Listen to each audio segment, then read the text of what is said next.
Hey guys, welcome back everybody to Gfinity Spring 2 Cup Masters. We have our last quarterfinals coming up. It's Lifecoach versus Powder. This one is on paper like something that you feel like you'd see quite often in other tournaments. And in this case, in the round of 8, once again, they're matching up. But this time on 2 different factions. We have Lifecoach representing the invited players. And Powder, he wasn't invited. He qualified through the event going 7-0. And so, he's got a long journey to get all the way to this point, but so far he's been undefeated in Gfinity number 2 in spring. Yeah, this could be the final actually. Like it's a really exciting match coming up now. I mean, both players have been playing so well recently. So yeah, I think it's going to be, for me at least, the most exciting match of the day, I'd say. Yeah. Yeah, I agree. Powder and Lifecoach are both fantastic players. But not only that, Powder, this is the second time Powder's qualified for Gfinity. So he's gone through the hard 256-man bracket to get here twice. So he's worked really hard to get here. And that really shows in his play recently. He's been doing exceptionally well. Well, he's known for being a player who just plays very strong across the board, brings strong decks, plays well. And a lot of players, when they look at Powder, they don't think very flashy. They don't know him particularly for any deck specifically. I think he climbed to number 1 with a cool Paladin deck back in the day when GVG first came out. But I don't really associate many things with Powder other than just like, yeah, he's a good player. And sometimes that's the scariest because it means he can bring anything and win in the series. Yeah, he tends to just go for what he feels is best at the time. So he won't go out of his way to put in flashy stuff or play out of his comfort zone. So he's just going to bring the decks that he thinks are going to be the best to win the tournament. I think it's going to be looking really good. We have him with Rogue, Pala, and Mage here, and Lifecoach again with the Druid, Pala, Warlock. And I think with this, there's no real aggro from Powder, and that seems to be the way to beat Lifecoach. If we saw Reynard beating Lifecoach yesterday, so from my point of view, I think Lifecoach is looking to take this one, 3-2. I think the Rogue and Mage lists have really complemented Powder in recent times. He won Insomnia with Freeze Mage and Oil Rogue, but he was using Control Warrior instead of the Paladin. But as you said, he climbed to rank 1 with Paladin before in the start of GVG, so he has a lot of familiarity with the Paladin deck. And yeah, I think this Rogue kind of Freeze Mage combo he's been running recently has just done him a lot of success. Well, I think no one's changed anything from the round of 16 to the round of 8, right? Out of these players here, I think... Well, actually, didn't Cobra change one deck? Like, he didn't play his Warrior anymore? Yeah, he threw out the Warrior, yeah. And that really worked for him now in the semifinals. But I think, looking at this, the Rogue will be really strong as, it's a lot of tempo and I mean, Lifecoach is known for, I guess, playing big minions one at a time, and those cards like Saf will come in handy there, but... For the Freeze Mage, I think really where Powder will struggle, I suppose, as there's so many heals in Lifecoach's deck. So I think that's going to be the one he'll need to win. Are you leaning towards Powder or Lifecoach? Can you give me a prediction here? I would go with Powder just because I think he's been in good form recently.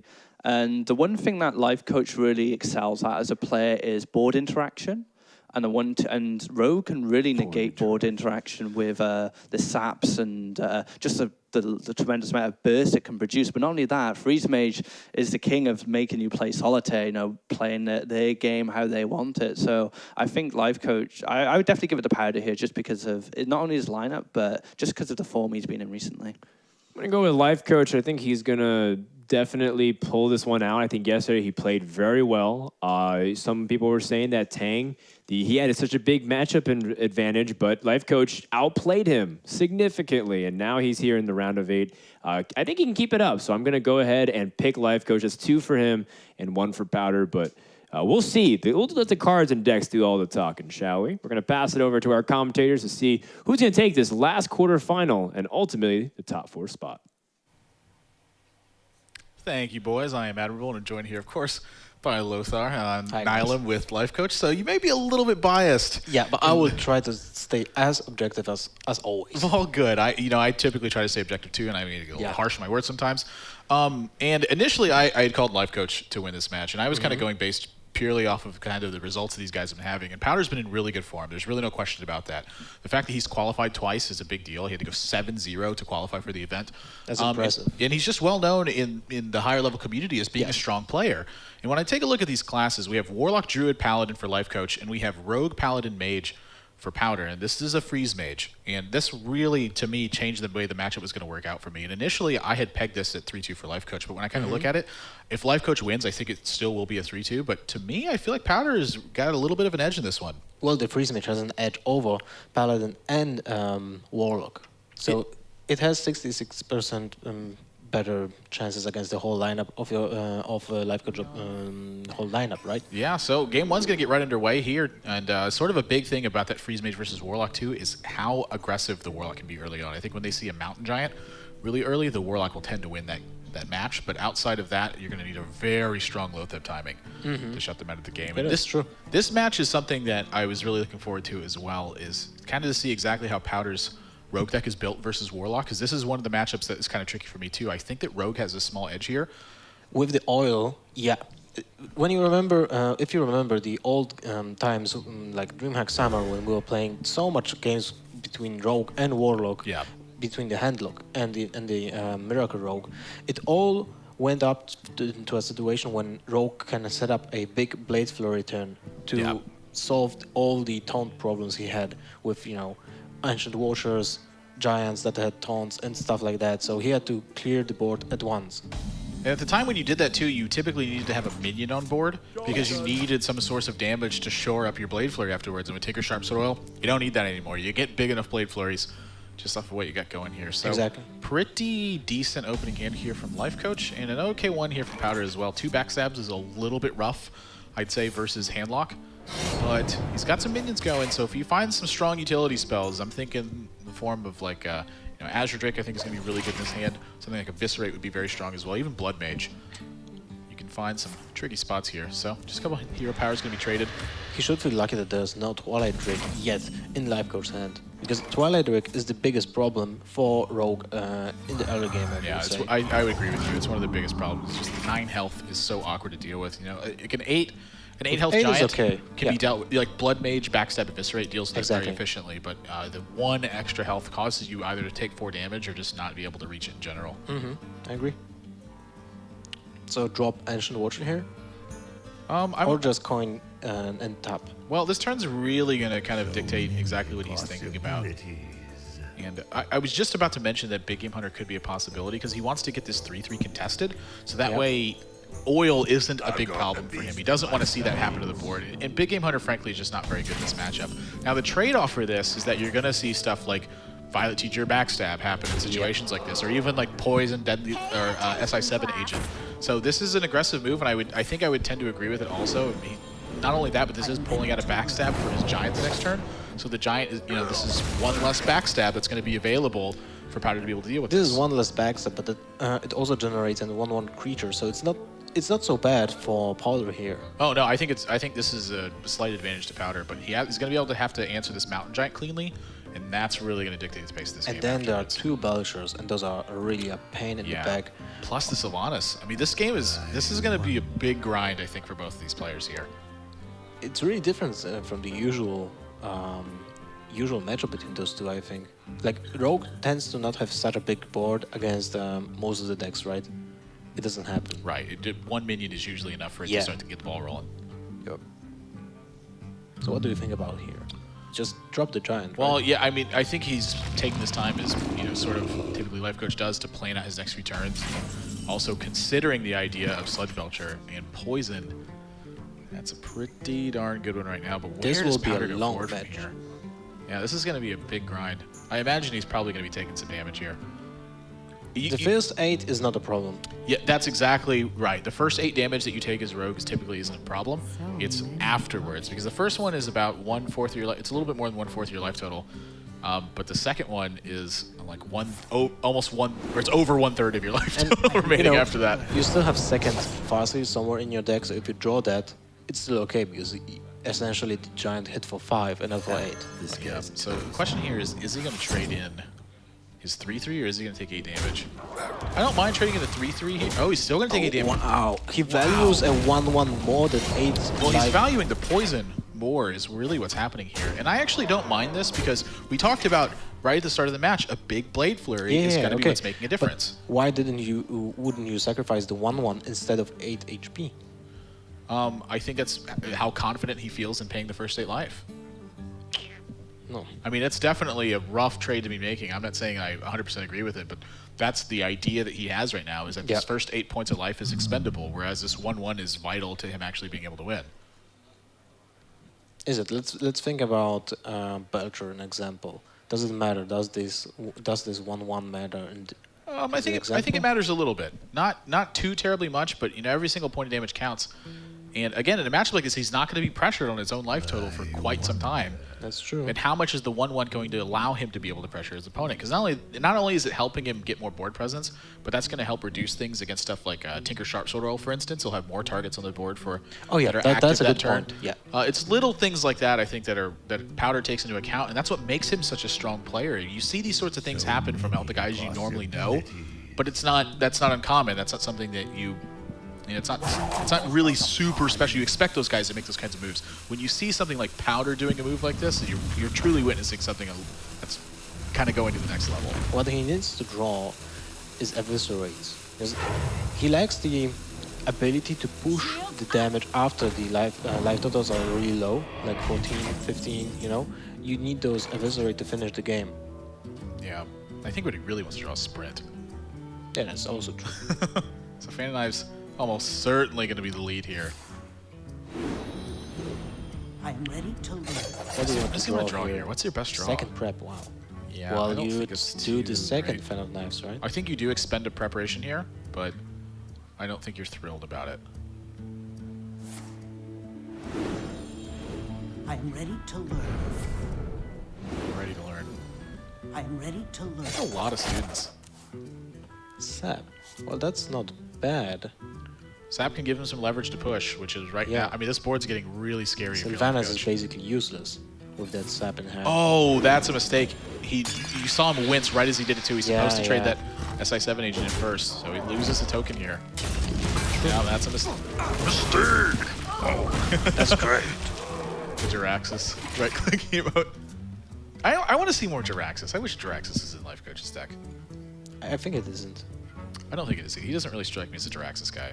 Well, he was always playing it when it was a good call in the metagame. Yeah. But right now, I don't think that's a good call. Yeah, Lifecoach doesn't really strike me as someone who likes to play cards because they're fun. He likes to play them because they're very efficient. That's true. So many Still, I mean, Sludge Belcher it's a good play. It's very liable to get sapped into a position like this, though.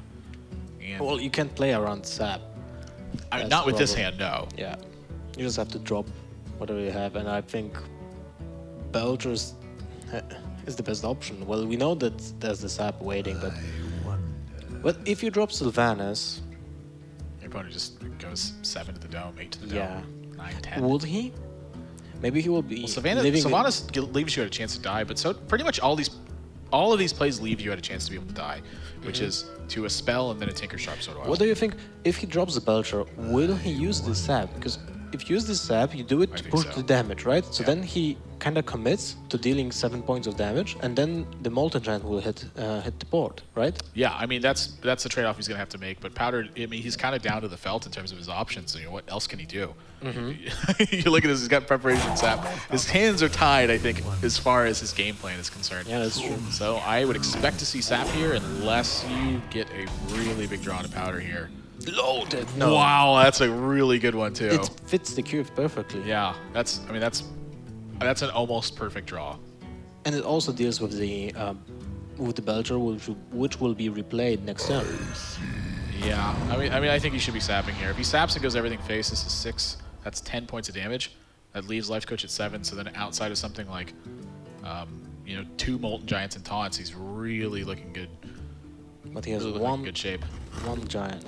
This is kind of surprising to me. So curious, how much damage does he left with after this? This is 5, 8, 9, 10. He's got 11 damage next turn. This play. This is actually really strong too because Tinker Sharp Sword Oil is still getting him lethal in a position like this, and this board's not going to get swept by anything. So Lifecoach is kind of just forced into playing a second Sludge Belcher here. Emperor, no, that's not a good draw. Yeah, you have to drop the Belcher. Violet Teacher's been so much leverage. Imagine if he had that extra token, by the way. 8, 11, 12. And Well, you would have dropped him to 14.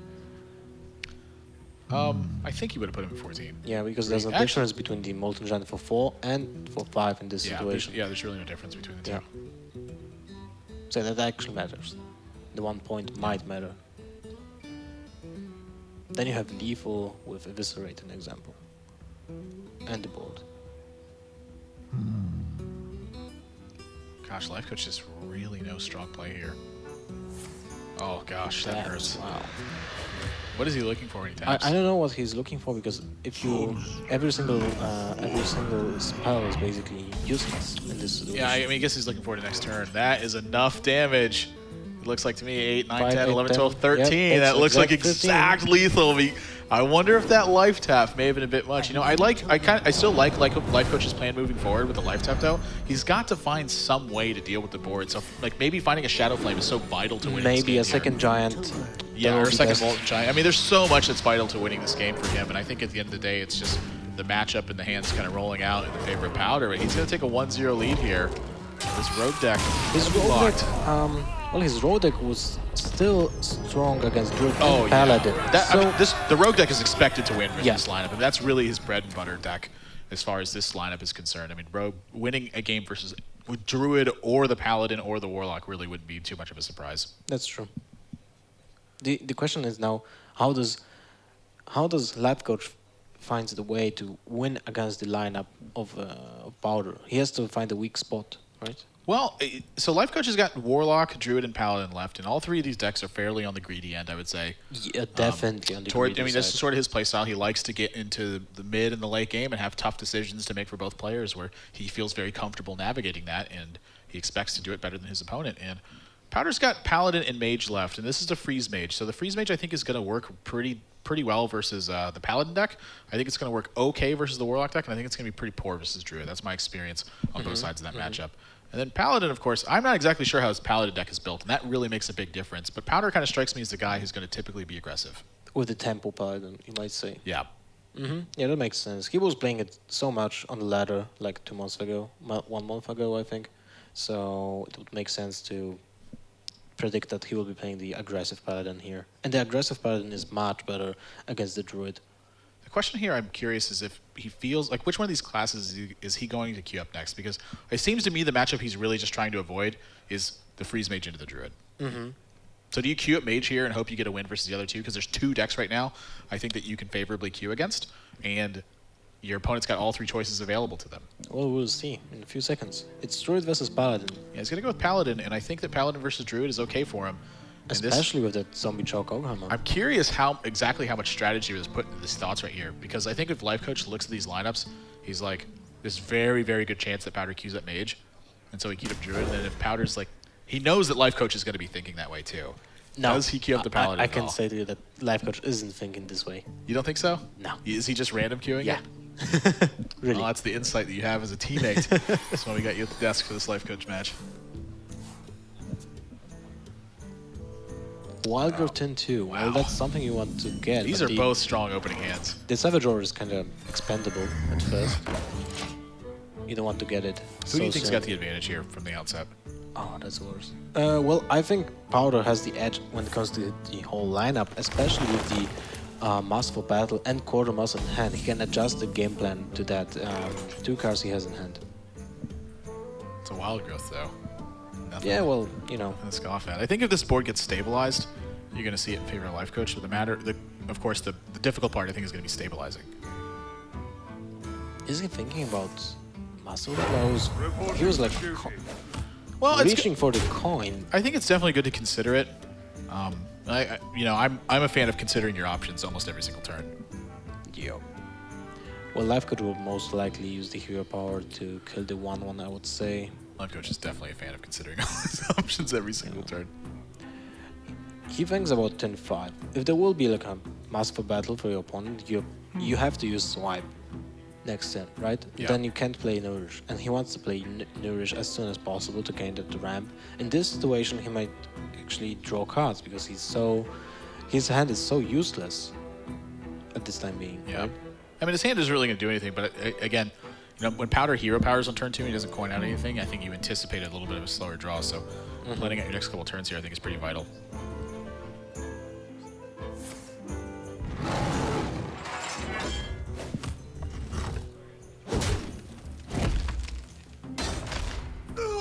Still a combo in hand. already already in hand is kind of a liability here. Especially maybe it will be used as a clear. Yeah, I mean, I definitely think it could be. You know, this is going to be such a grind again. You know, can you afford to just keep cards in your hand that are dedicated to combo? Now, here's the question: do you think he's swiping this turn, or do you think he's mind control teching? Is there any reason to mind control tech? Well, he knows there's still a coin, and he just grabbed the second swipe. Well, now I think he's certainly swiping.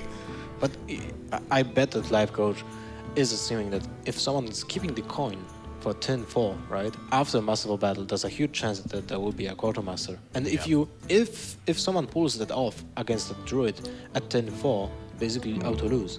Almost versus any deck, it's really bad. I mean, quartermaster adds 8 power to the board if all the tokens go unchecked. I mean, that's just so much for 5 mana. True. And it's split up too. It's a lot of health. That's the other. You can't deal with thing that around it. efficiently. Yeah. No, there's. I mean, outside of something like your big blade flurry, there's really no way to do it. Or a Doomsayer Frost Nova. Yeah, that works too. Hellfire double mortal coil. Yeah, that's also fine. Yeah. But that's no warlock. We're reaching. It's a pretty far reach. He might use this swipe. I think I would tend to use this swipe from my hand instead. How come? Well, I would notice that like if you're thinking this long and then you use a swipe from the right side, it's like, what else is he thinking about? But if you think this long and then use a swipe from the middle of your hand, like it's pretty hard to put someone on top of it. I don't think it matters really much at the end of the day. You know, I've always been a fan of using cards from the right side of my hand, except for in situations where you have to think about stuff. Okay. When you don't have to think, I think you just jam it down from the right side. Lifecoach needs that minion right now. That's a really good one. That's a good one, yeah. This is one of those situations where I would imagine Strifecrow would hero power into this Lotheb to just buy him extra time as the game panned out.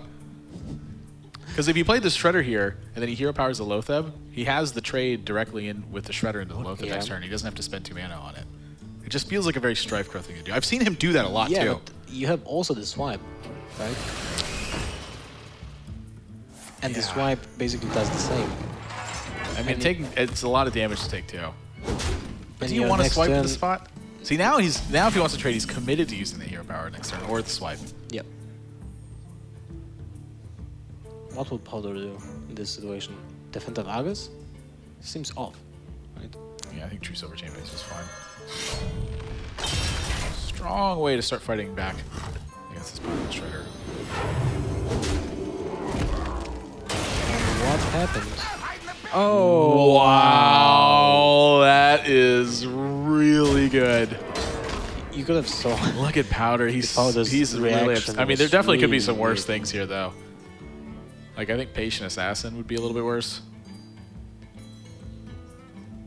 Yeah, your point about hero powering the loader was would matter a lot after this drop came in the hand. Like, he could have just played the Emperor right now. But on the other hand, he would be at 20 HP.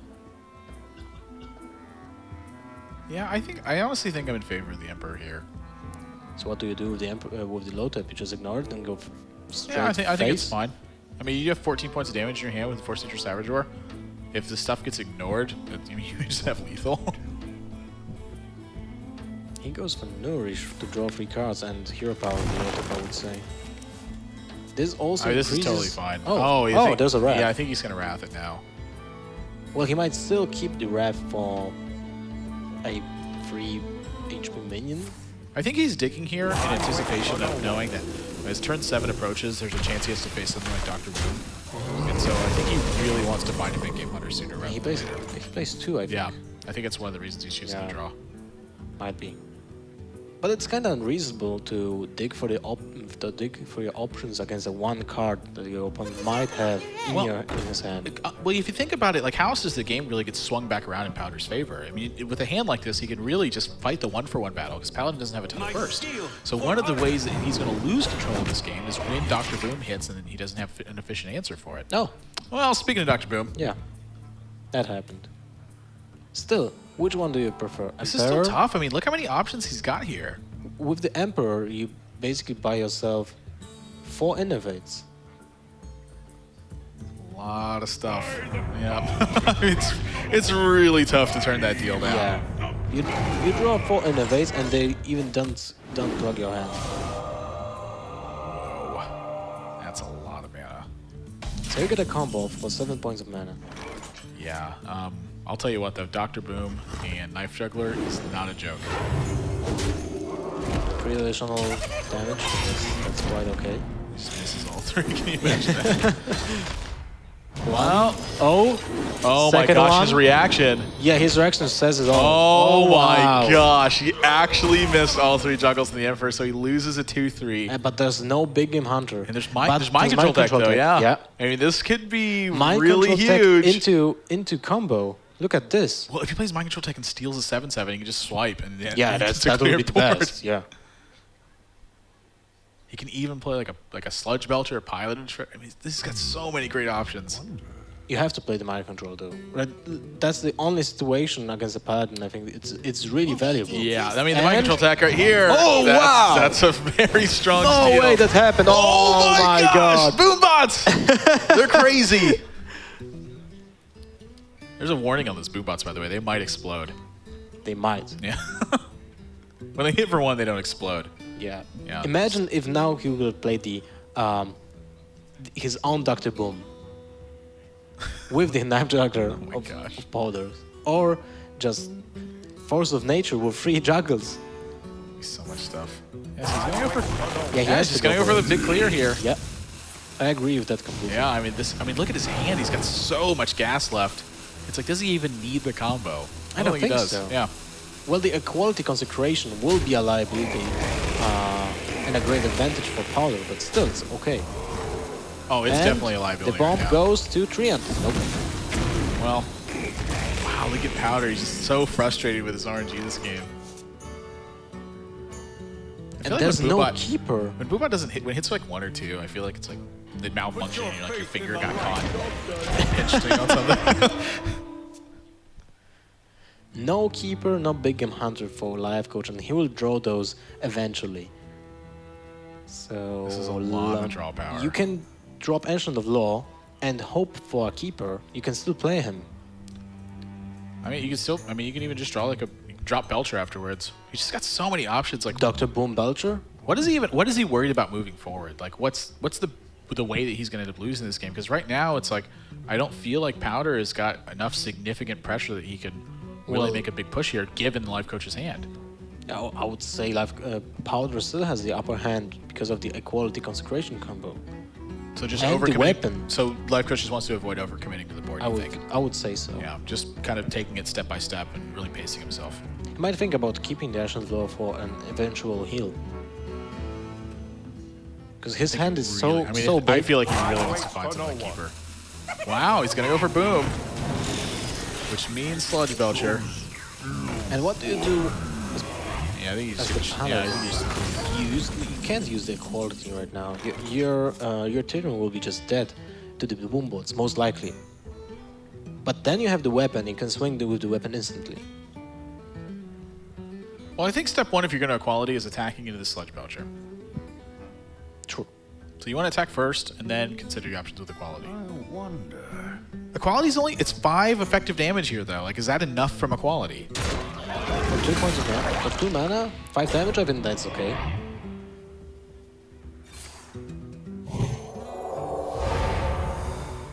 And the boom bots. Will they kill? They're actually Tyrion. pretty important. Ah, Oh, yep. there's the one. 4 and 1. Well, the 4 Wow. went to Tyrion instead of the Paladin's face, though, so that does That matter is a little bit. important, yeah. And there's no taunt in Lifecoach. Yeah, this actually could be pretty rough. Second Force of Nature. Imagine if that 4 would go to the face and then he would have drawn the Savage Roar next turn. That's definitely possible. I mean, the 4 to the Tyrion instead of the face really mattered a lot.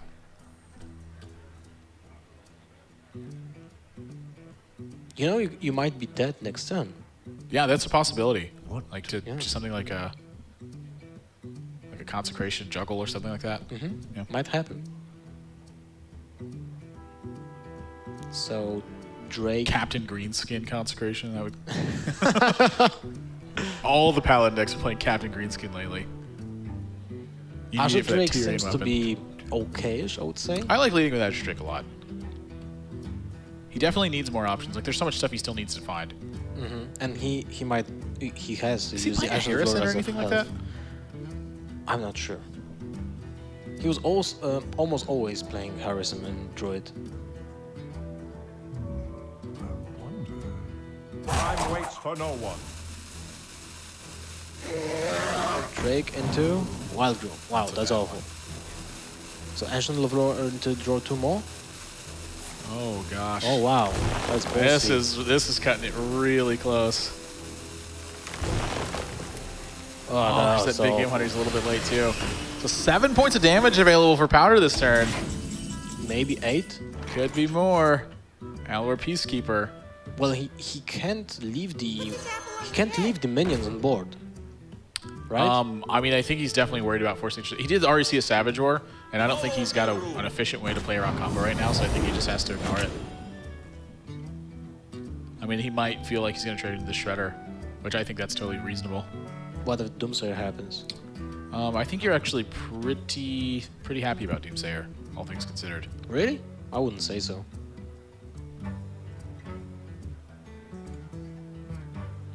Let me. Savage Roar. If he you got leaves to. the I think you got to go minions- face the weapon. That's the one thing I think you have to do. But if he leaves minion on board, and Lifecoach just draws Savage Roar, that's end of the game. 4, 5, 11, 12, 13, 14. That's 15. He's got 16 right now. With just the swipe and the hero power. And the force nature. Yep, I actually really like playing the Quartermaster here too, and just Yeah, I agree with that. just trying to get more health on the board. So Lifecoach. Keeper. Oh, That's not yeah, he doesn't have the mana to do all this either.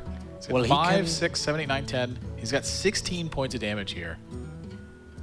He can heal himself to 8 and clear the board. So Azure Drake goes into Azure Drake goes into the Divine Shield. yeah. Swipe. Violet Shredder goes to Peacekeeper. You swipe the rest. So you check the Shredder first. That's the first thing you do then. Yeah. Okay. Yeah, I like that.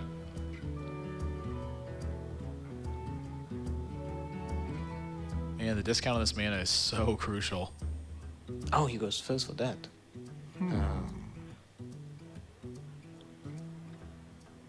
Oh, Is that careful, difference? Lifecoach. That's Yeah, no, that's there's a a big huge difference, difference yeah. because you have to utilize the one attack from the Drake first. Yeah, And- the difference is that he would just be putting 1 extra damage on his Drake, is really what it is, because he would attack the Drake into the Elder Peacekeeper and then put the Shredder into the 2/2 instead. Oh, okay, I get it. Yeah, so he is putting an extra damage on his Drake here, but Why would you do that? well, I mean, I guess there's also a chance he's using. You know, he can't use Key to the Grove. He has to heal himself. He's committed to healing himself at this point. Yeah. I think he just realized too. You saw him shake his head. I think he just realized that he cost himself 1 health from the Drake. And also the options from the Piloted Shredder. Oh, he would deal 1 point of damage from that. That's Oh. actually relevant. 5, 6, 7, 8. That's actually relevant because if he wouldn't 14, attack first, 16. he might have Yeah, just killed that's someone true. with the Juggler Yeah. from the Shadow Boxer. Oh well, that's enough for lethal, by the way. Reporting This for attack. duty. I mean, Lifecoach falls to 3, but I mean, look how much damage this is: 11, 12, 13, 14. It looks like 16 damage to me. And that's 17 an damage. additional point of damage. Yeah.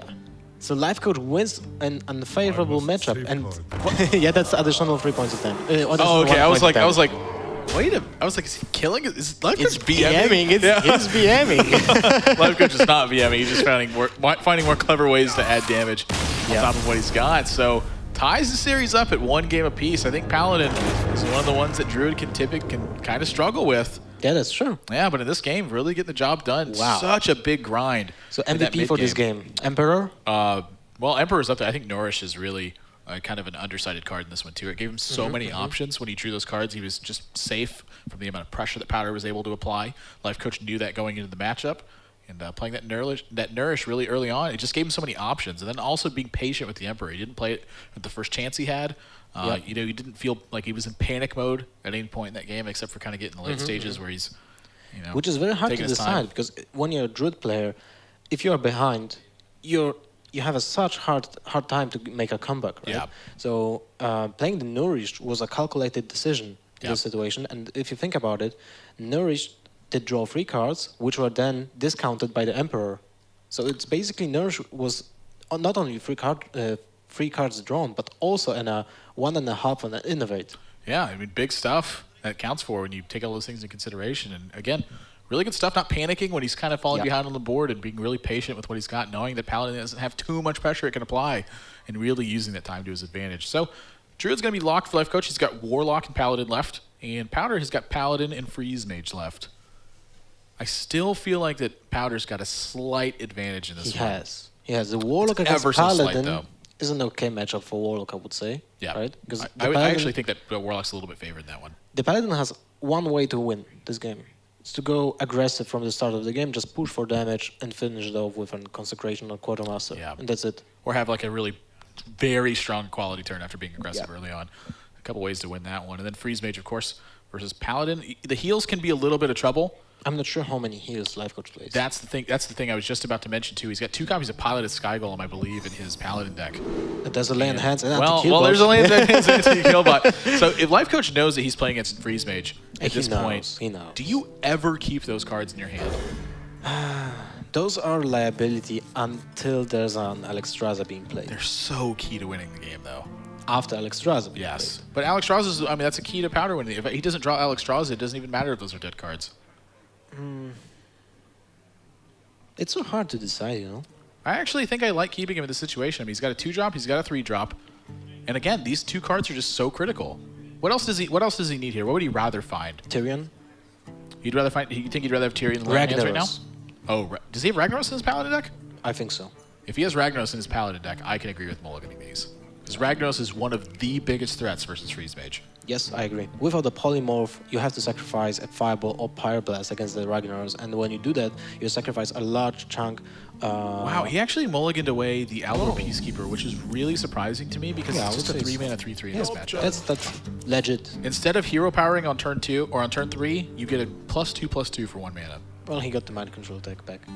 So that's basically the same card. He did the math. And the 9 is in the hand without the coin. Too bad for Powder here. Yeah, I think Powder this game. I mean, the keys to this game, of course, is just Powder being able to stabilize through what's going on. There's a single owl from Lifecoach's deck. Now the question here is he going to owl this Acolyte of Pain and start denying draws, or does he want to save this for a Doomsayer? I think you can't silence the Acolyte of Pain. It's just too big of a deal to lose your whole board to a Doomsayer.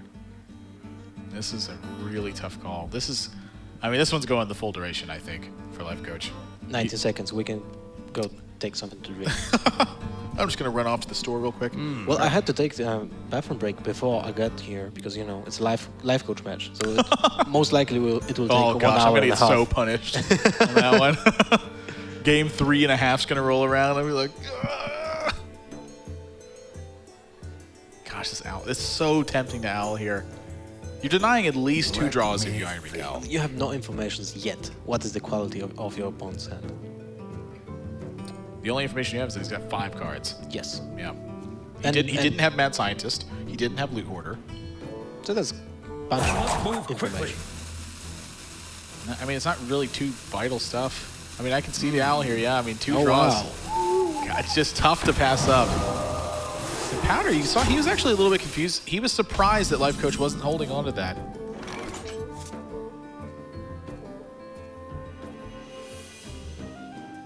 I actually don't mind foregoing the Arcane Intellect here, but I think I would still Arcane Intellect.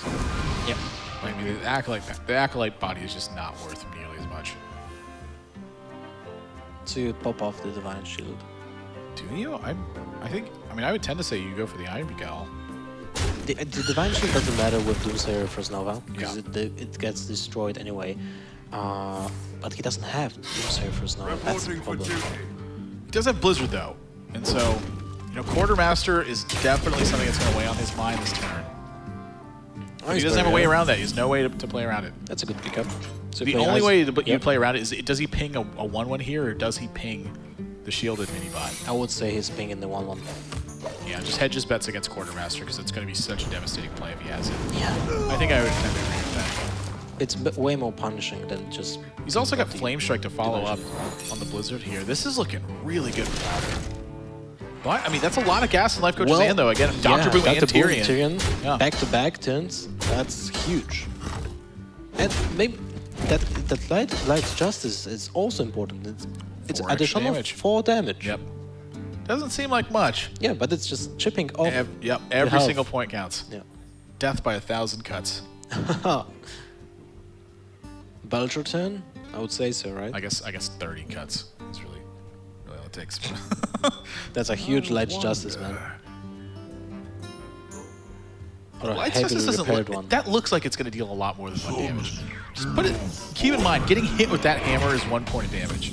It's I don't know what it's made of, but definitely not steel. Yeah, imagine what a blizzard must feel like. That's only 2 points of damage. That's 2 hammer hits. Oh, this is what a blizzard feels like. But Wow. freezes the minion with Divine Shield. That was actually changed some time ago, right? Because if the frost damage wouldn't damage the creature itself, it wouldn't affect it. Yeah, well, it's just, I think it has a lot to do with the wording. Like, something that's really interesting to note is actually, if your opponent has Imp Gang Boss in play, and you Blizzard, the damage gets dealt to Imp Gang Boss. It creates a token, and then the token gets frozen. No. Oh. Yeah, I know, it's really crazy. But it's the order of operations for however the game is supposed to work. So Powder, he's put together a lot of damage here, but again, this is the amount of pressure.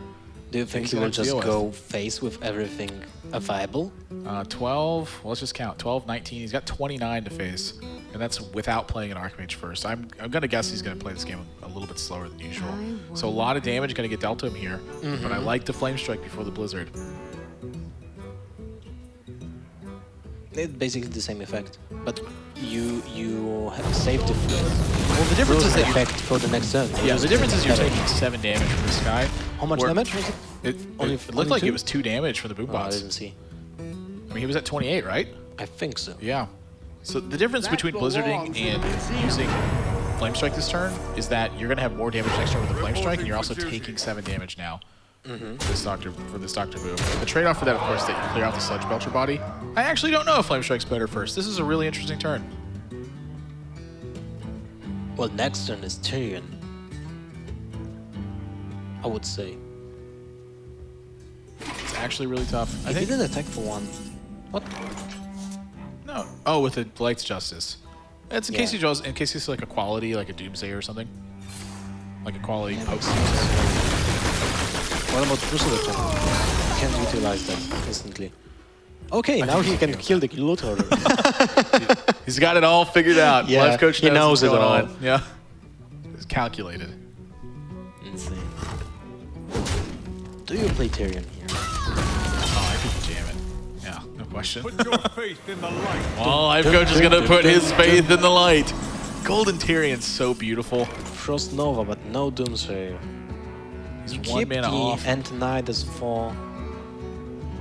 And I mean, you keep the Frost Nova for Antonidas, but Lifecoach I think at this point he's just going to count it. I Consecration. think at this point he's going to count his damage. I mean, he's got to do something to stave damage off this turn. So, Fireball Phase? Right now?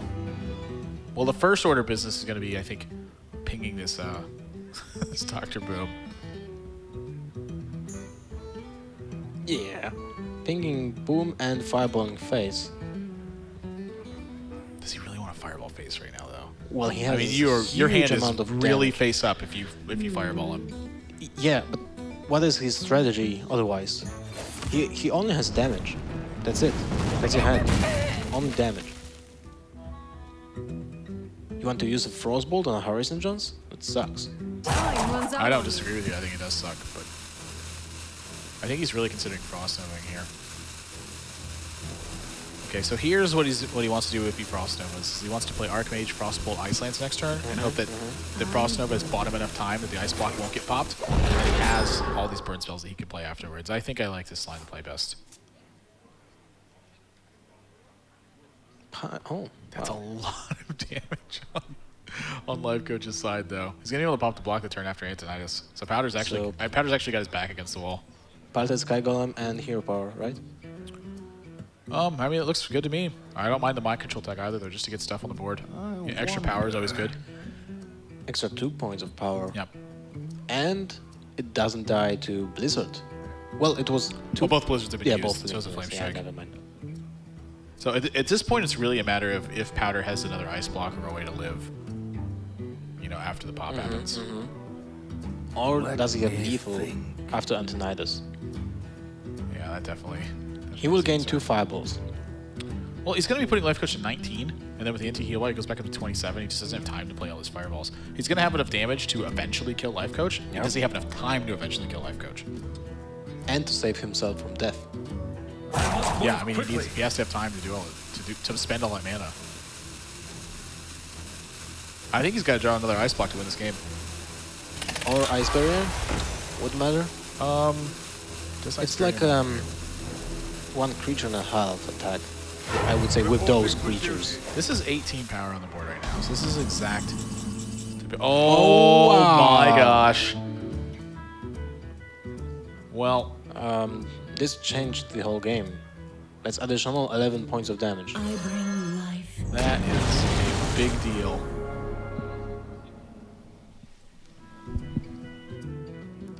Well, now the Ice Lance will prevent from attacking, which is okay. But you lose the Antonidas Frostbolt Ice Lance combo, but that doesn't matter because you just gained 11 points of damage with the single Extraza. Yeah, actually, the Ice Lance here, I don't think it matters too much. Again, the Alexstrasza, you get so much damage from it. Exactly. So you have 15 next turn with Fireball and Frostbolt.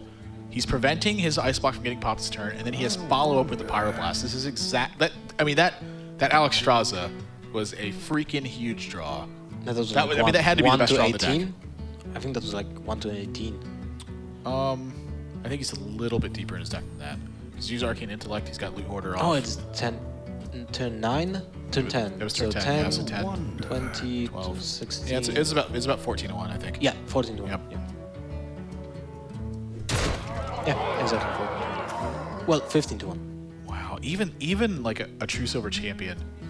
Would that have popped the block this turn? Yeah, True Silver Champion would have popped the block too. Use the quality this turn. Only he had a way to kill his own Tyrion. 23, so you're gonna see Pyroblast this turn, I imagine? Engaging TC He needs Land Hands next turn. Oh, there's also a huge draw. Yeah, I think he just Pyroblast him though. Alright, well Life Coach needs something. A second Pull this heal game bot through. or Keys and Mystic, another way to heal, or a Lotheb is the only And thing that's it going to buy him is more time right now. Consecration. Consecration's That's not not going to enough. do it. Powder's going to take a 2-1 Wow. lead over Life Coach. That Alexstrasza, I think, saved him. was, I mean, that was a miracle draw. He still had a couple extra draws I think that could have won in this game, but Alexstrasza was by far the best draw in his deck at that point. Yes, Ice Block was the second best.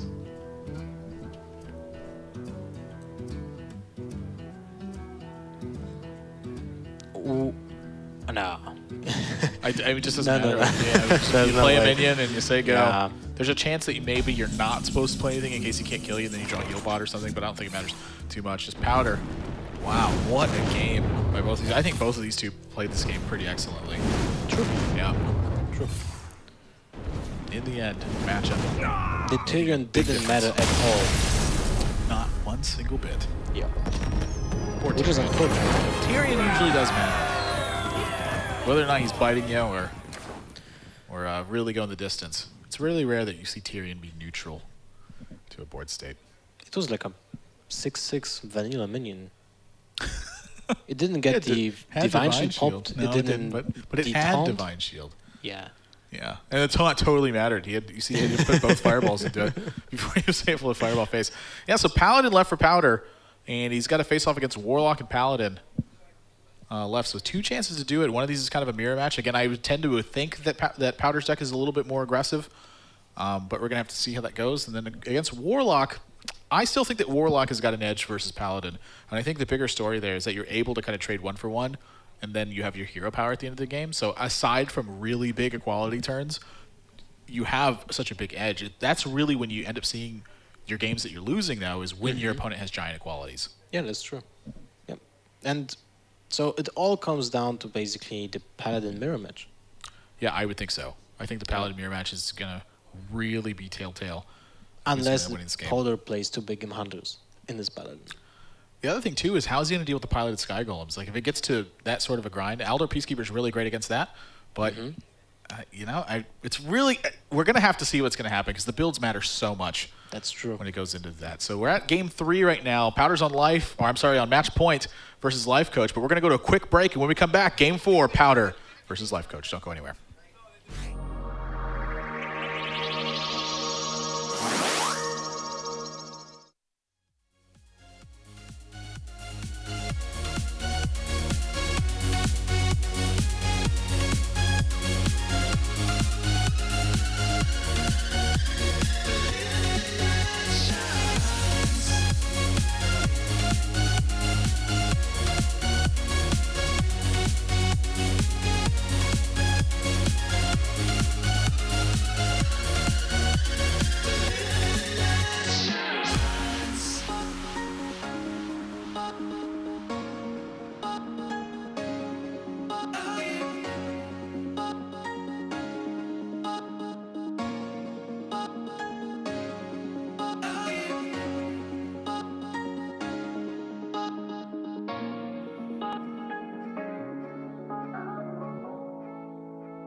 Welcome back to Gfinity. We're at the Hearthstone Spring Masters number 2.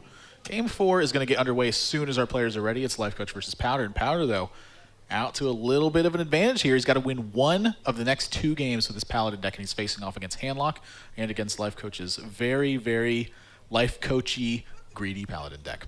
True. He's one game away from semifinals, and this means a lot for Powder, I think. Yeah, I mean, there's a lot on the line here. I mean, you know, top 8 is worth 5 points, but this single match alone is worth how it was $1,250. Yeah, I think you're right. Yeah, so this is a big deal, you know, for both these guys. Not a small chunk of change that's on the table here. And plus, there's more points available. Points, yeah. Plus the chance to win even more money and even more points afterwards. The glory. So a lot on the line here today, and possible invites for the next Gfinity Spring Masters. Always something that's got to be in your mind. Powder again qualified for both of these.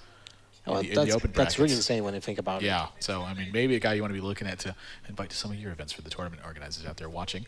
So again, as soon as these players are ready, I'm going to go forward. But yeah, I can't stress enough that I really like Lifecoach's plan of playing greedy decks and hoping that other people are playing control decks and then trying to get an edge through that deck building. But do you think it fits in the current metagame?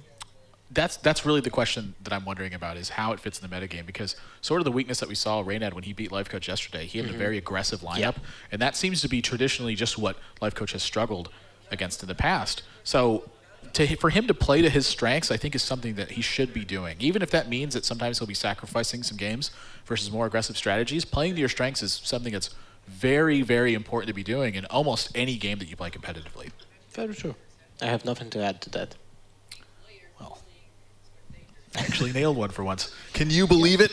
So yeah, game's going to be underway here in Lifecoach. Again, back against the wall, but we've seen him in situations like this before. That's not uncommon occurrence for him. Yeah, always. I mean, again, it's just information is really where his game is at. You know, the more decisions he gets to make, the better it is for him. So when these series go to Game 5, I feel like he's usually got a big edge. That's in that last true. one. What do you think about that? Lifecoach has the coin, which is very important in the mirror match, I would say. And he has 2 consecration in his hand. I would keep the mind control tech and the consecration. This is really a match that I've struggled in a lot. Traditionally, you know, I've played a lot of Paladin, but the matchup that I think I'm weakest in with Paladin is the Paladin versus Paladin mirror. And it all depends on the knife jugglers.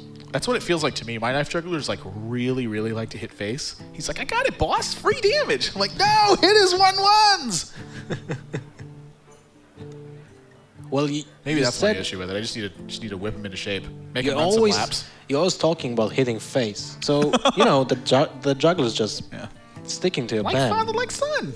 Yeah. No, don't do that. Kill his minions. They're free. Job's done.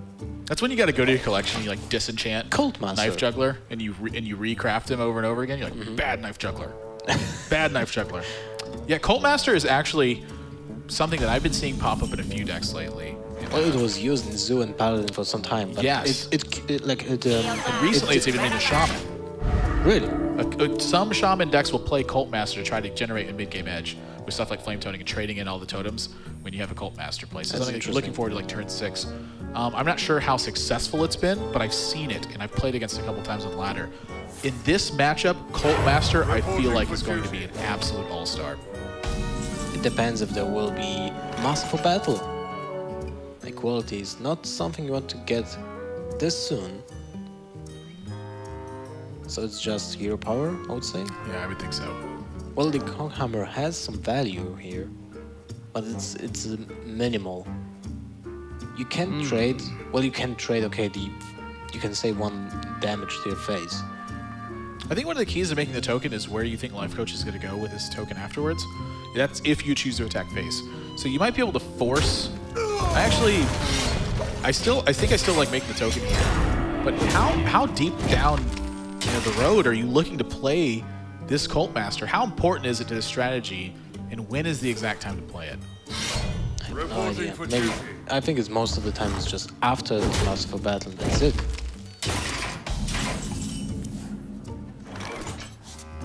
Consecration. Wow, that's huge. I don't mean this turn, but in general, when you have the equality and consecration. Go for it. So this is really, I think that this play is so indicative of the way that Powder wants to play this matchup, which is he wants to be the aggressor and he wants to be pushing for it. And especially with a hand like this, I don't think he's really got the luxury of trying to make too many decisions. He's, his recovery point, again, is going to be having initiative rolling into a strong Cult Master turn. Lifecoach is kind of pushed to play the Belcher, which will be met with the Owl and a minion from the hero power. Then Lifecoach will play Consecration, and that's it. That's turn 5 for Lifecoach, I would say. Turn 6. Tough. Turn 5 for Powder will be dependent on the draw, because it might be something like a complete whiff, and then he will just have to play the Quartermaster on the board without any kind of support, which is, I think you can even skip that and just hero power. Such move quickly clashing in this game. Like you see Powder just play so aggressively and trying to push for damage, and Lifecoach is just, I'll take it 1 step at a time. Yeah. Well, turn 6, we know exactly what Lifecoach will do. Turn 5 Consecration, turn 6 Emperor, I would say. Oh wow. Gosh. The 2 consecrations will matter a lot. You think so? Yeah, I would say. I think that big game hunter is going to matter even more. So a few more points of damage going to be pushed through here. No. Okay, he did what I predicted, so now we'll see Consecration and maybe a Zombie Chow from the top. Nope. I don't think he even plays Zombie Chows. I don't think we've seen Zombie Chow from his second weekend. But again, that's just really playing into Lifecoach's style, where he's like, I know I'm weak versus aggro as it is, so I'll just hope that I run into He the might right think matchups. about saving the Consecration, just going for the mind control. That doesn't make any sense, right? Nah. Okay, I he think did just push here. Yeah, he did what It's a 3-for-1 with a Consecrate. You have second Consecrate as backup. And now Powder. Okay, so Hero Power and Minibot. So the top deck saves his turn 6. He knows what he will do on turn 7, and we know what will be turn 7 for Lifecoach 2. This is And looking now really bad for Emperor for sure. Emperor killed the 1/1 and killed the Divine Shield, I think, with the Belcher. You don't need that 3 points of damage yet, and you want to be sure that the Divine Shield is off for the Consecration. When I look at this hand from Lifecoach, I feel like he can just kind of close his eyes and click buttons and win this game. That's how good his hand is. Right? Like, he's kept the 3 like points which one of these cards hitting the board is like bad for him right now? You're like, I accidentally played my piloted Sky Golem instead. You didn't have a way to answer that either. Lay on hands. Well, that's definitely a good card. Good card. I'm struggling to find a way that Powder actually wins this game. Like Boombots are in check, Dr. Boom's in check. Lifecoach has got pressure on the board. He's got a card that's a must answer right now. Dr. Boom is green. You have to go green. And I meant his skin color. Haha! I see what you did there. I mean, he reached for not killing the Emperor here is. It feels bad. Yeah, but what can you else? What else do you do? You can't even sacrifice the mini bots for the Cult Master. Think about that. I think Powder got put in rough shape this game with his, very, very aggressive. I don't think the discount after the first turn matters so much as the first one, Oh, that's definitely. I think it's definitely. So I would definitely go with the Dr. Boom because this just sucks. He's just playing Cult Master face up on the board. Oh wow! Does Lifecoach even care about the Cult Master right now? What about Knife Juggler into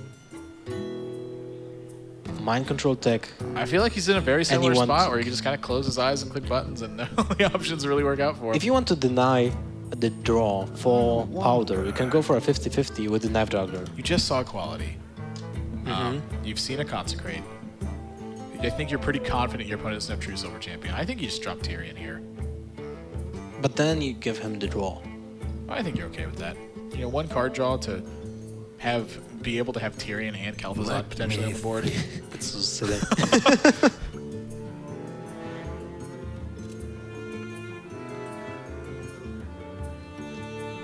Consecrate just doesn't yield him any clean turns afterwards. Well, you can't fit the Consecrate with Piloted Sky Golem. If that would be like a 7-mana turn, that would be the turn. that would be kind of a no-brainer. I think he's going to go with Tyrion here. Again, you're not. I don't think you're. Oh, he goes for the 50-50. Wow. Wow, he's just going to continue to play it very slow. So he denies the card draw. So he actually played the Mind Control deck. Is that right? Yeah, because why would you keep that? Right now, you push. Fine, getting a 3/3 out. Look at the damage. He's at 15. You push for 3. Oh, that matters. A little bit. Well, this matters a lot. Now Powder will just play Master of Battle and Quartermaster, I think. And Lifecoach is being punished now for the mind control. Don't play that. Oh gosh, it's painful. Oh jeez. Oh wow.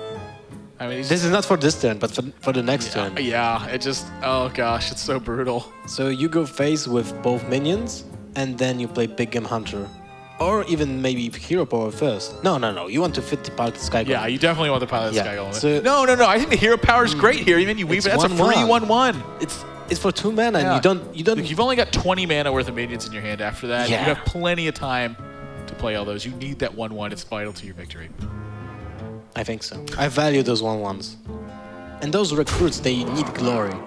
Battle glory. So I like the pilot Sky Golem first to try to absorb some of these blue bots. Yeah, that's nice. Well, matter. yeah, that's one of the worst results. And obviously he doesn't want his big game hunter to get hit, so he's going to go ahead and attack you first.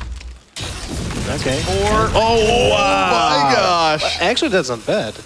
Well, what is he going to target with him? Powder just draws Fireball. He's like, wait, what? This is the first time I see an untargetable big game hunter. Powder's actually facing down 9 points of damage stealth- too, by the way.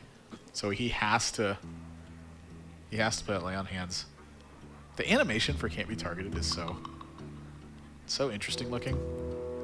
They're It kind of looks like shrouded. they're just It's like a walking shroud. through like a big smog cloud. Shroud. If you go for the mist, wait. If you go for Knife Juggler and Master, no, you can't. You're No, dead. he has to go for lane on hands. He would have to get perfect juggles.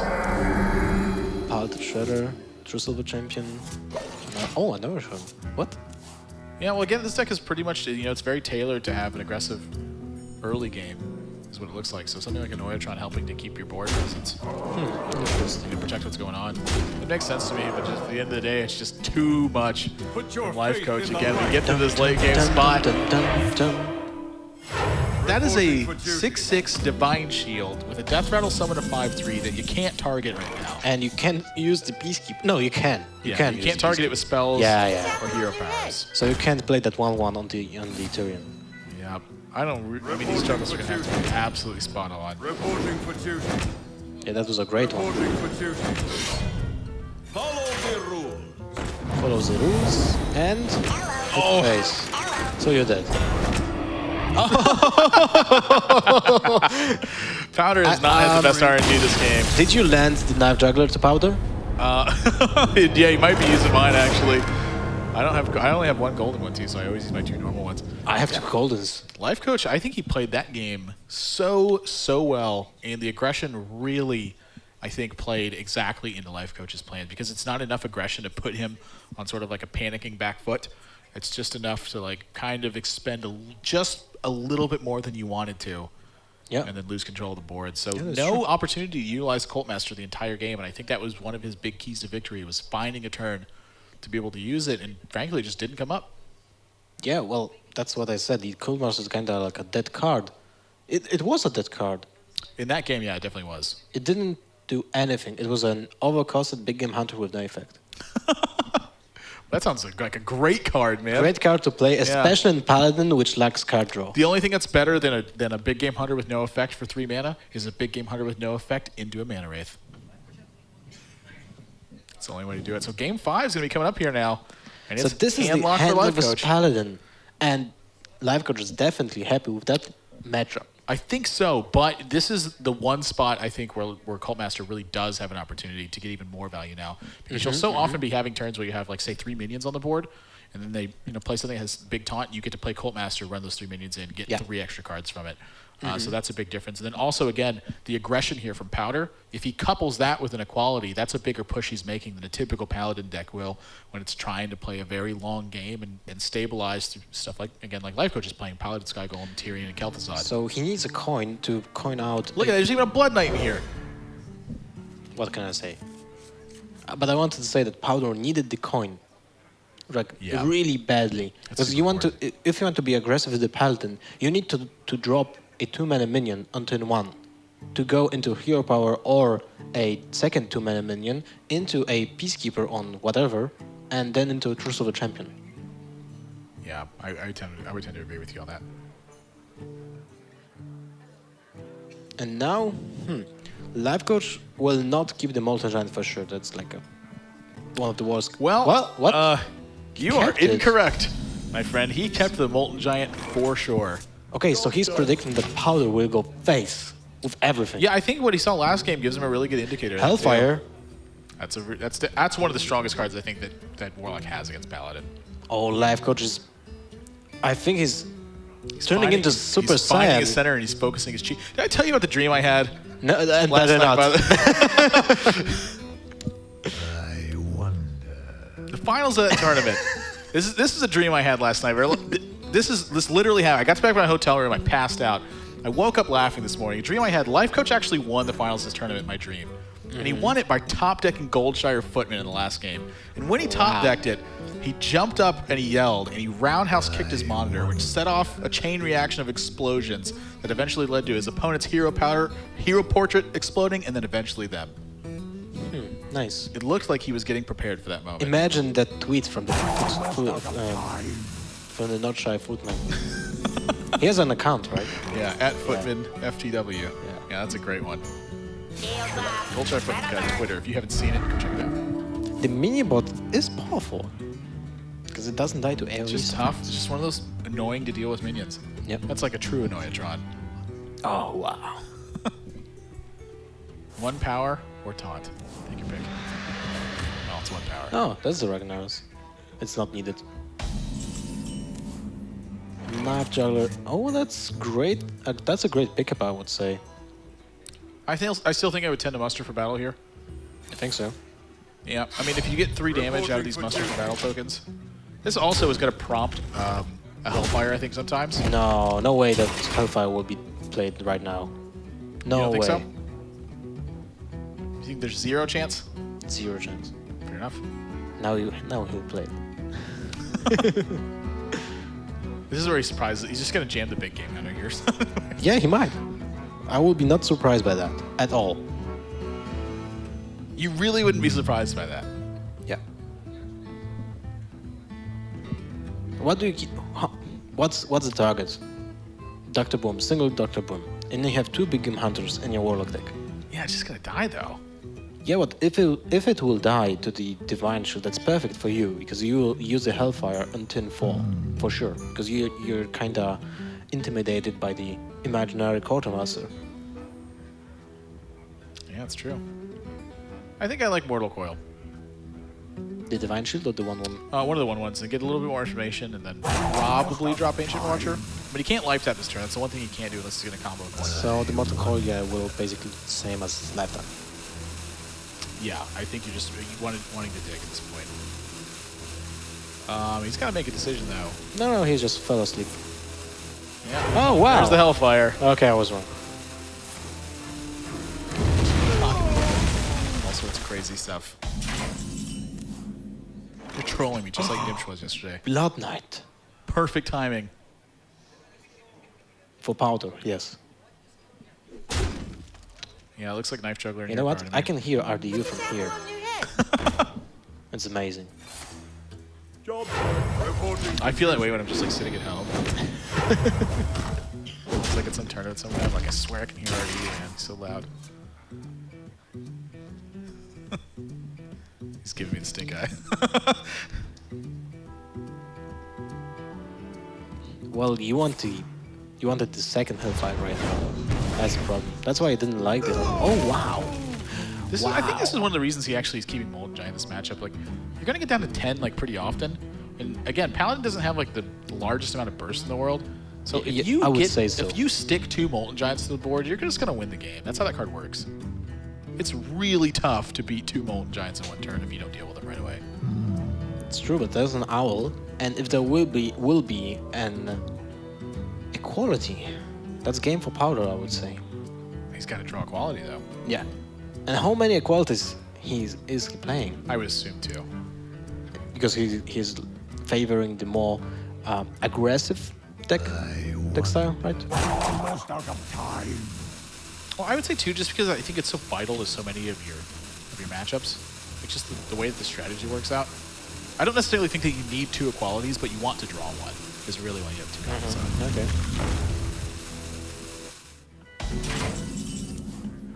Second Knife Juggler. Wow. That's a lot of face damage. He's definitely worried about something like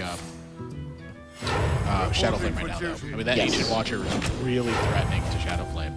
So do you deal 5 points of damage? You deal 2. I would say. Glory to the Well, Sindora. another face damage? Yes.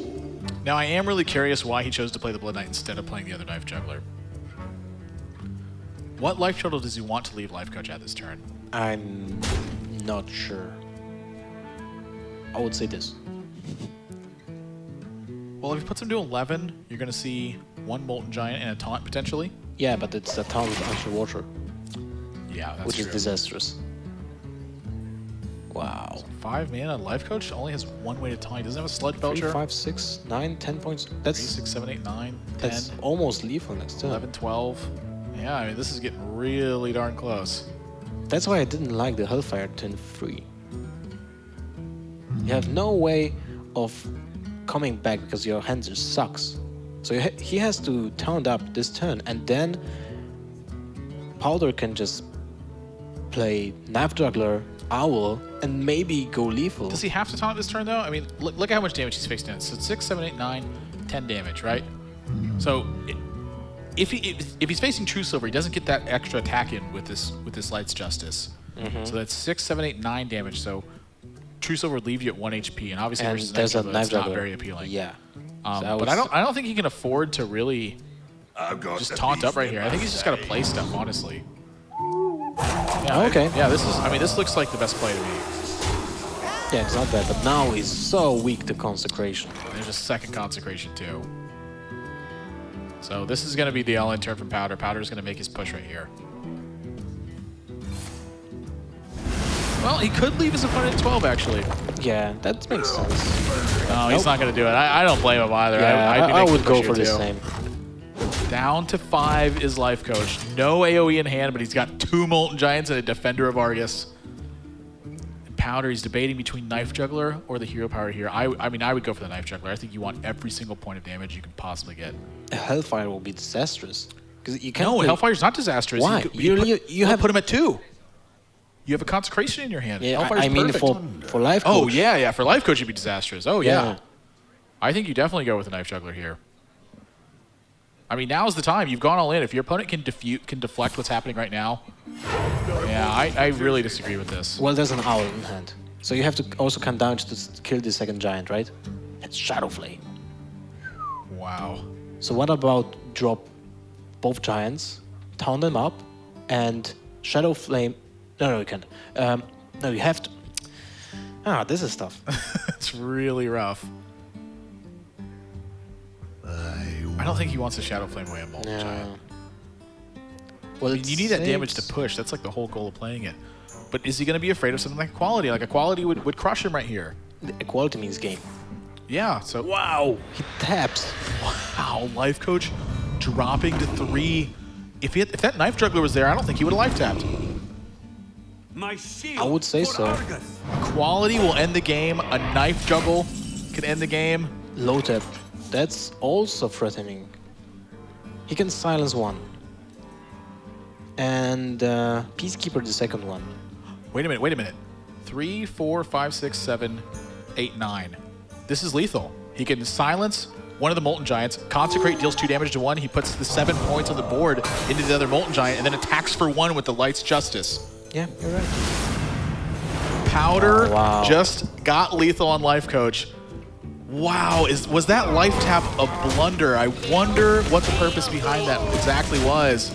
Powder has exact lethal on the last turn. He's gonna knock out Lifecoach and advance to the top 4. I'm not sure what was going through Lifecoach's mind here with the life tap.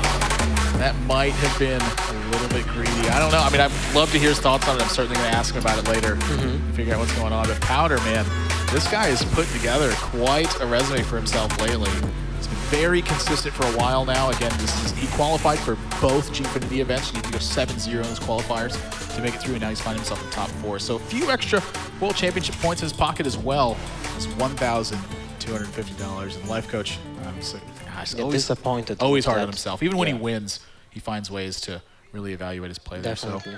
So, Powder, hopefully he's doing the same thing, man. Lifecoach is an example of the way that you get good at this game, which is always self-evaluation and looking for ways to improve. Exactly. Great series played by both these. Wow, what tough stuff. Exciting last game, I would say. Yeah, last game was really What do you think tense. about the Hellfire? This is really like bugging me. I think the Hellfire's fine. Honestly, I think that, with the 2 Molten Giants in his hand, again, I think his plan is just to stabilize the board position. And I think he's going to do it quite often. So to not let the board slip out, way out of hand that way, I think it's totally fine. But I wouldn't have mind seeing just a Mortal Coil and an Ancient Watcher too. I mean, there's so many different ways that game can pan out.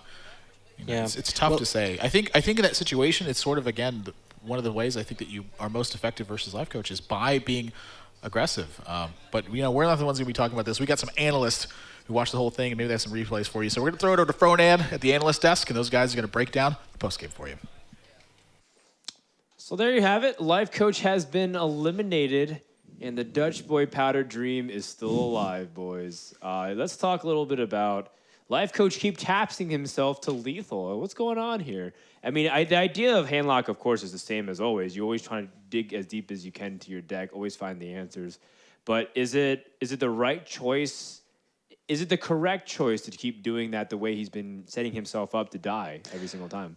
I think the idea is he's thinking about a certain place that he's not playing for and that he is playing for, and if it's quite unlikely, then he maybe just takes the risk and figures that in the long run he'll net him again in that. So it looks bad when it doesn't work out, but those 3 games before where it did work out, where it did tap into that card that he needed, then it comes out better, I suppose. Yeah, that's fair enough. Handlock is a deck that is so difficult to play solely because of you have to have the perfect read on the game almost every time with what he can do, what he has, and you can sometimes look like a clown because you just don't have the exact cards. Or he has the exact cards that could kill you, and you're not, of course, paying attention to. This is a scenario where Rogue was able to set up really easily to eventually kill with just that deadly poison top to finish off the game and to start off the series here. But, of course, this also started with him being able to snowball the board. And a very interesting moment where Powder chose to exchange his own life as opposed to keep the 1-1 or trade the 1-1. It's a bit of an interesting scenario. You can either, I suppose, go for the deadly and trade with the 1-1 in, or you can trade with the 3-3 in and trade with the 1-1 in. But he actually chose to go for the 3-3 and the weapon there. Risk that's often worth it, as the handlock usually, if he gets the board and he starts to do damage, the rogue loses anyway. So the health doesn't really matter in that case. So it's a fine risk to take there for Powder. I like how it also sets up pretty well for a Sludge Belcher. Keeping 2 tokens on board with a Deadly Poison allows him to distribute 5 damage. Usually Rogue likes to pair all their damages in even numbers. 2 damage here, 4 damage there. And it's a little bit awkward sometimes to pair that, especially if you don't have Eviscerate to get through immediately. So I think overall that play, a little underrated, even though everyone's going to what? Why would you trade 8 damage to your own face willingly just to keep a 1-1 token on board when you can do the same by hero powering the face and then redaggering? He had kind of a light hand, I suppose, so he had to, I guess, expand the resources that he couldn't have otherwise, I suppose. So he just throws everything out there in the hopes of actually getting the lethal. Whereas if he had had maybe 6 or 7 cards, he would have kept the life total high, take less risks, I suppose. And I think the thing is, if you are behind, you're supposed to take a lot of risks, but if you're ahead, you should play safe and try to secure the win there. I think another thing is that board as well. He didn't have any giants down, nothing, so he wasn't exactly threatened by any board at all. So maybe just taking that life, taking 8 damage wasn't a big deal at that point. If Powder didn't tap, or not tap, but rather draw into this Alex Straza, does the game still go to him? Because he does have Antonites to get that burst, but he's sitting on almost around 27 damage-ish. I mean, would he be able to dig through, considering the amount of pressure he was receiving? Let's say that if it doesn't do the Alstrasa, what possible way could he do anything? And that would maybe be Be a Pyroblast that turn, right, or something like that. Or yeah, but then the heal board comes down and he's back up to over 20. So I think, if the Alistar doesn't come down, he'd need to go on an Iceland Frostbolt, which is a really weak turn with Antonidas. Lifecoach threatens lethal and has a heal board to back it up. So I think that was a really turning point there, getting the Alstrasa. So yeah, you think without that, this was Lifecoach's game? I think it would be very, very close. But I think he'll be favored in that one, actually. As there was no AoE, there was no draw, there was no nothing, so the hand would have become incredibly awkward, It's true. It's true. Yeah, Lifecoach had so much power on the board that turn. Unless he drew the Alex Razi, he was just out of the game. And he was quite lucky there, and he managed to snag the win, even though Freeze Mage can do really well against that matchup. But as you said, that anti-heal bot is just one of those cards that Paladin needs to be able to fight off Freeze Mage and take a win. So he was very lucky with that Alex draw. He kept that in the opening hand, by the way, against the Freeze Mage there, actually. I suppose, of course, his opponent just used 1 Consecrate. It's unlikely his opponent has a second one, and I think Lifecoach realized that he put himself... And imagine if he didn't have that. He wouldn't have the big game hunter, obviously, but he'd still be in an awkward spot because, after dealing with the first giant silencing and killing out the second, it'd still be an uncomfortable spot where he doesn't have the guaranteed opportunity to kill his opponent. So Lifecoach was still definitely in trouble, despite the fact that you can see he tapped himself in there within lethal range. The thing is with Paladin, it's a really rough matchup. Most people say that it's favor for the handlock actually, as the handlock can get you stabilize and win. And the thing was, Lifecoach didn't draw a Shadow Flame until really, really late in the game. So normally how these games go is the Paladin gets ahead, then there's a Shadow Flame and you lose type of deal, But if there's no Shadow Flame and the Paladin gets a board rolling, if you can draw those equalities and those owls, he can just burst through, and becomes wide open. And he did draw that owl and won the game. He did have the Shadow Flame, it's just that he didn't have a lot of mana to even leverage it. Yeah, I think it was on the last turn. Yeah, that he did get it. Yeah. He basically had the choice of Shadow Flame or Argus at that point, and I think it didn't matter either way. I mean, the tap was a bit greedy, probably, but he's probably fishing for something to help him win at that point because it was so dire. But Lifecoach, especially day one of him playing, we saw him tapping quite aggressively at the, in some of his earlier games, so we're kind of consistent with his play style at least. For sure. I think having those more options allows them better opportunities in the future to pull and turn around that game. So in the end, it seems like Powder was just able to play straightforward. He also did get relatively unlucky in some games despite having good scenarios and good fortune to pull out the series. Of course, the pilot shredders and the knife jugglers, the way they've been hitting. So I feel like you take the good with the bad. Overall, pretty straightforward play from Powder. And I guess the last question is to talk about, is he going to be able to continue to go through this? He has to go through Kroba and the winner of Firebat versus Dutch Boy. I think he can definitely beat Kroba. I mean, the lineups for Powder are very strong versus what Kroba is playing, but I think the final will obviously be really hard as it's either a Dutch Boy or for Firebat. So, I don't know. I'm looking at Firebat as being the favorite now at the moment with those 4 players in the final 4 here. I think one interesting thing about the Kroba Powder match will be mirrors. We've got Rogue mirrors and we've got Freeze Mage mirrors. So understanding how those matchups work and how much practice they've had with those matchups will definitely play a role in how that game goes. But one thing Kroba has over Powder is Harrison Jones in his Rogue. So that could play a vital role in that. But I think the final is, on paper, is just definitely going to be Firebat Powder. Unless the underdogs do come up and prove themselves this tournament. I think to note that I suppose was that Powder played a big tournament in the UK and actually won in Game 7, Freeze Mage versus Freeze Mage final, a huge LAN event. So he may have more experience in the Freeze Mage mirror, which will be very interesting to see, I suppose. Yeah. Yeah, we'll see. We'll see. Hold your horses. Don't put your bets just yet. We're going to take a break, and when we come back, we're going to start the semifinals here in day 2 of Gfinity Spring Masters Cup number 2.